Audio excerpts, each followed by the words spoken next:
വിവരങ്ങൾ നൽകുകയായിരുന്നു ജെറിൻ.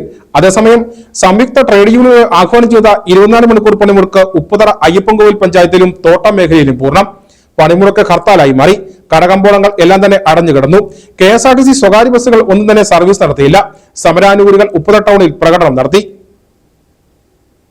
കേന്ദ്ര സർക്കാരിന്റെ പുതിയ തൊഴിൽ കോഡുകൾക്കെതിരെ പ്രതിപക്ഷ തൊഴിലാളി സംഘടനകൾ ആഹ്വാനം ചെയ്ത പൊതുപണിമുടക്ക് പീരുമേട് താലൂക്കിൽ ഹർത്താലായി മാറി. ആദ്യ മണിക്കൂറുകൾ പിന്നിടുമ്പോൾ നിരത്തുകളും കടകമ്പോളങ്ങളും അടഞ്ഞുകിടക്കുകയാണ്. വിനോദ സഞ്ചാര മേഖലയും വിജനമാണ്. തോട്ടം മേഖലയിൽ തൊഴിലാളികൾ ഇന്ന് പണിക്കിറങ്ങിയില്ല. ഇതോടെ തോട്ടം മേഖലയിൽ സ്തംഭിച്ചു. പ്രഖ്യാപിച്ചിരിക്കുകയാണ്.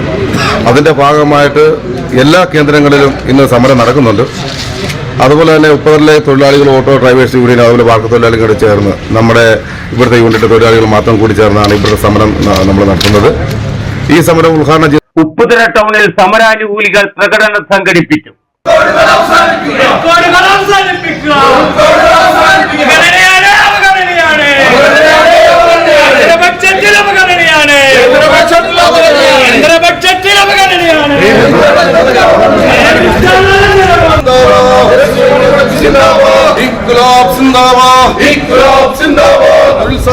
പ്രകടനത്തിന് ശേഷം നടന്ന യോഗം CPM local secretary K. Kalesh Kumar ഉദ്ഘാടനം ചെയ്തു. നമുക്കറിയാം, നമ്മുടെ രാജ്യം ഭരിക്കുന്നത് BJP നേതൃത്വം നൽകുന്ന ഒരു വർഗീയ ശക്തികളാണ്.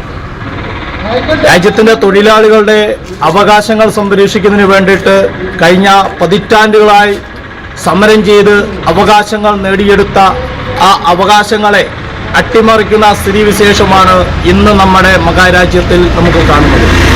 തൊഴിലാളികളെ സംബന്ധിച്ചോളം തൊഴിൽ കോഡുകൾ രൂപീകരിച്ചുകൊണ്ട് ആ തൊഴിൽ കോഡുകൾ അനുസരിച്ച് സ്ഥിരം തൊഴിൽ സംവിധാനങ്ങളെ ഇല്ലാതാക്കുന്ന തരത്തിലേക്കുള്ള സമീപനമാണ് ഇപ്പോൾ കേന്ദ്ര ഗവൺമെന്റ് സ്വീകരിച്ചിരിക്കുന്നത്. യോഗത്തിൽ CK പ്രസാദ് അധ്യക്ഷനായിരുന്നു. CD ക്രിസ്റ്റി, G ഷാജി, സുനിൽകുമാർ, ബിനു തോമസ് എന്നിവർ സംസാരിച്ചു. Idukki vision news, Upputhara.